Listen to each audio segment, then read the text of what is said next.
Good morning to all of you. चलिए आज class को आगे की ओर कंटिन्यू करते हैं। जैसा कि प्रीवियस लेक्चर में हम लोगों ने जो है वो रिज्यूम को देखे थे और रिज्यूम से रिलेटेड कुछ फॉर्मेट को हम लोग किए थे, है ना, कि किस प्रकार से आपका रिज्यूम में जो है वो आपका क्वेश्चंस पूछा जाएगा, साथ ही साथ उस क्वेश्चंस का फॉर्मेट क्या होगा। ठीक है, आज हम लोग देखेंगे बायोडाटा, है ना। आपका यहाँ पे यूनिट 2 में, है ना, यूनिट 2 में जो आपका AEC पेपर है ना, AEC पेपर, इस पेपर के अंतर्गत आपको जो है वो आपका AECC 1 हो या 2, है ना, दोनों का सिलेबस सेम है। तो इसमें आपको एक जो है यूनिट 2 है और यूनिट 2 में आपको पढ़ना है रिज्यूम और बायोडाटा और फिर CV, है ना। तो हम लोग रिज्यूम को देख चुके थे, आज हम लोग इस वीडियो के अंदर देखने वाले हैं बायोडाटा। बायोडाटा का फॉर्मेट क्या है और CV का फॉर्मेट क्या है, इसके बारे में डीपली एक्सप्लेन करेंगे। तो आप लोग कंटिन्यू हमारे साथ बने रहें। अगर चैनल पे नए हैं तो चैनल को एक बार सब्सक्राइब जरूर कर लीजिएगा और वीडियो को लाइक कर दीजिएगा।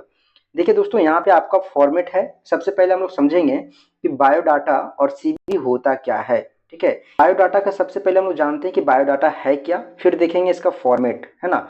क्योंकि बायोडाटा के बारे में आपको जानना, उसका कॉन्सेप्ट क्लियर रखना जरूरी है, तब जाके आपका फॉर्मेट क्लियर होगा। ठीक है, तो देखिए बायोडाटा को हम लोग को जरूरत कब पड़ता है ना, और बायोडाटा कब तैयार किया जाता है, इस चीज को हम लोग सबसे पहले समझने की कोशिश करेंगे।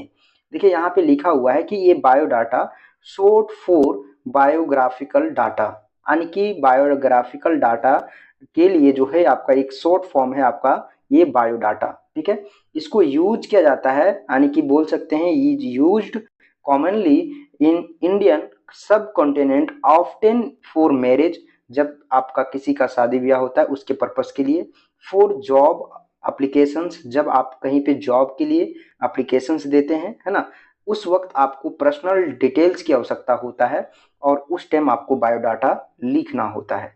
देखिए इसका फॉर्मेट हम लोग देखेंगे और इस फॉर्मेट को समझने की कोशिश करेंगे। देखिए यहाँ पे आपका है बायोडाटा का फॉर्मेट। किसका है? बायोडाटा का फॉर्मेट। इस बायोडाटा का फॉर्मेट में पहला आपका है पर्सनल इंफॉर्मेशंस।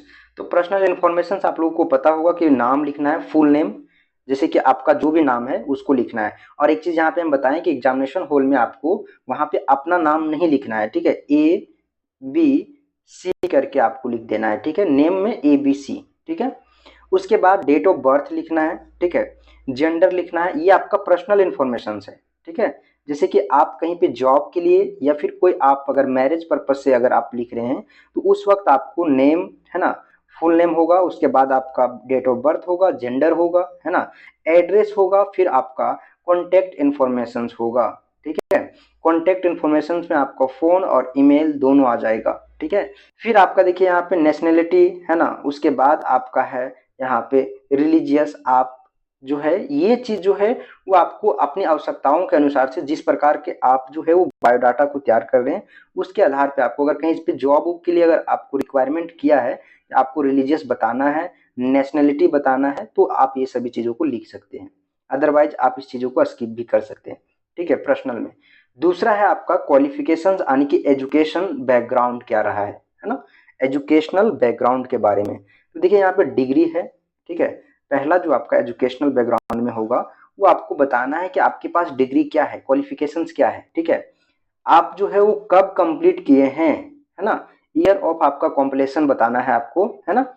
उसके बाद किस यूनिवर्सिटी से आप किए हैं, ग्रेड्स क्या रहा है, परसेंटेज क्या रहा है, ये चीज आपको बताना है। ठीक है, थर्ड में देखिए यहाँ पे प्रोफेशनल एक्सपीरियंस है। थर्ड में यहाँ पे देखिए, यहाँ पे देख सकते हैं आप लोग, लिखा हुआ है प्रोफेशनल एक्सपीरियंस। जैसे बायोडाटा है तो उस बायोडाटा में आपको ये चीज मेंशन करना है कि आपका प्रोफेशनल आपका एक्सपीरियंस क्या है ना, किस चीज को आप जो है वो प्रोफेशनली करते हैं, है ना, आपका प्रोफेशन काम क्या है, इसके बारे में आपको बताना है। जैसे कि मान लीजिए कंपनी का नाम, कौन सा कंपनी में काम करते हैं, जॉब का टाइटल, जैसे कि जिस कंपनी में आप जिस पद पे हैं उसके बारे में आपको बताना है, ड्यूरेशन कितने समय से आप कर रहे हैं, है ना, की रिस्पॉन्सिबिलिटीज क्या, उसका वहाँ का उत्तरदायित्व है आपके ऊपर, उसके बारे में आपको बताना है। ठीक है, फिर आपका है स्किल्स, है ना, ये आपका फॉर्मेट है। स्किल्स में आपका देखिए, आप जब भी बायोडाटा तैयार कीजिएगा तो उसमें आपका प्रोफेशनल जो एक्सपीरियंस है उसके साथ साथ आपको स्किल भी देना है। ठीक है, लिस्ट टेक्निकल, है ना, इंटरपर्सनल, है ना, आप जो है एक दूसरे से बात अच्छे से कर लेते हैं, लैंग्वेज कम्युनिकेशंस अच्छे हैं, एक से कई भाषाओं की जानकारी है आपके पास। फिर है आपका हॉबीज, है ना। हॉबीज में आप जो है ये ऑप्शनल है, ये चीज आप जो है वो बायोडाटा में मेंशन कर भी सकते हैं, नहीं भी कर सकते हैं, ठीक है। ये जो है आपका रेफरेंस, ये आपका रिक्वायर्ड है। अगर किसी जॉब के लिए आप जो है वो बायोडाटा लिख रहे हैं तो आपको उसमें जो है वो आपको यहाँ पे रेफरेंस देना ही पड़ेगा। अदरवाइज अगर आप जो है वो मैरिज के लिए लिख रहे हैं तो रेफरेंस की कोई आवश्यकता नहीं है, ठीक है। यहाँ पे आप देख सकते हैं इसमें नेम है ना, उसके बाद नेम के बाद आपका डिस्टिग्नेशन है, यानी कि किस पद के लिए आप जो है वो आप लेना चाह रहे हैं, ठीक है। उसके बाद कॉन्टैक्ट इन्फॉर्मेशन, ये जो है वो रेफरेंस आपको तब देना है जब उसमें आपको मांगा जाएगा, ठीक है। और ये जो आपका है वो ऑप्शनल है, ठीक है। हॉबीज अगर आपको देने का मन है तो दीजिए, अदरवाइज नहीं दीजिए। कहीं कहीं पे होता है क्या है कि आपको ये देने के लिए रिक्वायर्ड कर देगा, ठीक है, ऑप्शनल भी रिक्वायर्ड कर देगा, तो आप देना ही पड़ेगा आपको, ठीक है। तो चलिए इस प्रकार से आपका ये फॉर्मेट था, एक बार हम पुनः फिर से रिवीजन कर देते हैं, है ना। देखिए शुरू से आप लोग देखिए कि क्या क्या है। जैसे कि बायोडाटा कब तैयार किया जाता है, जब आपका मैरिज के पर्पस हो या फिर जॉब एप्लीकेशंस लिखना, जॉब के लिए एप्लीकेशंस की आवश्यकता होगा, तब उस वक्त आपको जो है वो पर्सनल डिटेल्स देने की जरूरत पड़ेगा। इस टाइम आपको जो है इसको बायोडाटा को कॉमनली यूज किया जाता है, सामान्य तौर पे जो है वो बायोडाटा का इस्तेमाल किया जाता है। बायोडाटा का फॉर्मेट क्या है, पहला यहाँ पे देख सकते हैं आपका पर्सनल इंफॉर्मेशन, सेकेंड में है आपका यहाँ पे एजुकेशनल बैकग्राउंड क्या रहा है ना। उसके बाद है आपका थर्ड में प्रोफेशनल एक्सपीरियंस, है ना, आपका क्या जॉब है, किस तरीके का जॉब करते हैं, किस कंपनी में कर रहे हैं, कितने सालों से कर रहे हैं। उसके बाद है आपका स्किल्स, है ना। फिर आपका हॉबीज यहाँ पे ऑप्शनल है, ठीक है।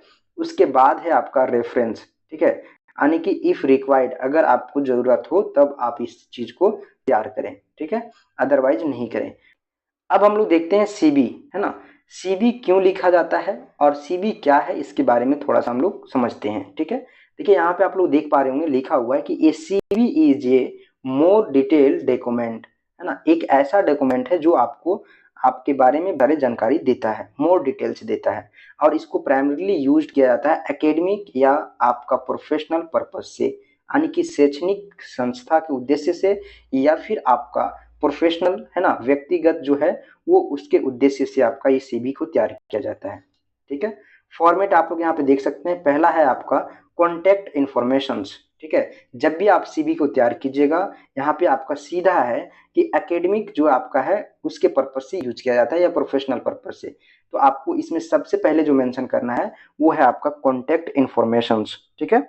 उसके बाद जो है आपका देखिए कॉन्टैक्ट इन्फॉर्मेशन में क्या है, नेम, फुल नेम होना चाहिए, है ना, एड्रेस, फोन नंबर, ईमेल। देखिए बहुत सारे लोग एग्जाम सेंटर में क्या करते हैं ना कि वहाँ पे पूरा नाम लिखते हैं, पूरा नाम नहीं लिखना है, फोन नंबर पूरा आपको अपना नहीं देना है, ठीक है। ईमेल एड्रेस जो है आपको एक्चुअल में फॉर्मेट के ऊपर बैठाना है, ठीक है।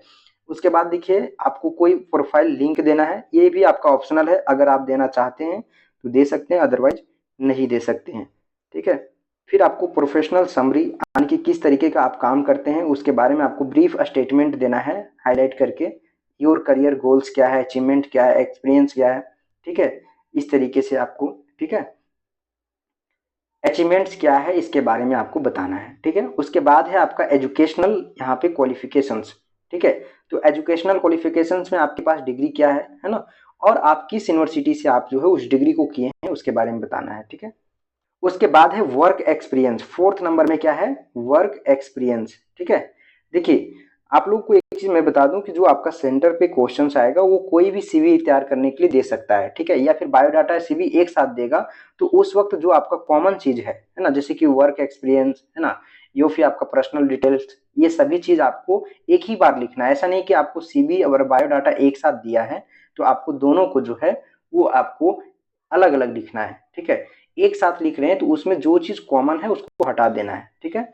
और दूसरी बात ये है आपका कि वहां पे आपका फॉर्मेट चेंज नहीं होगा, फॉर्मेट बिल्कुल सेम रहेगा, सिर्फ और सिर्फ जो है आपको वहां पे किस चीज के ऊपर, किस टॉपिक के ऊपर, किस तरीके का रिज्यूम लिखने के लिए बोला है, किस तरीके के बायोडाटा बोला है, किस तरीके का सीवी बोला है, उस चीज को आपको ध्यान में देना है, ठीक है। अगर आपको सीवी तैयार करना है तो सीवी जो है आपको जिस लिए बोला गया है सीवी लिखने के लिए उसी पर आपको जो है वो लिखना है, ठीक है।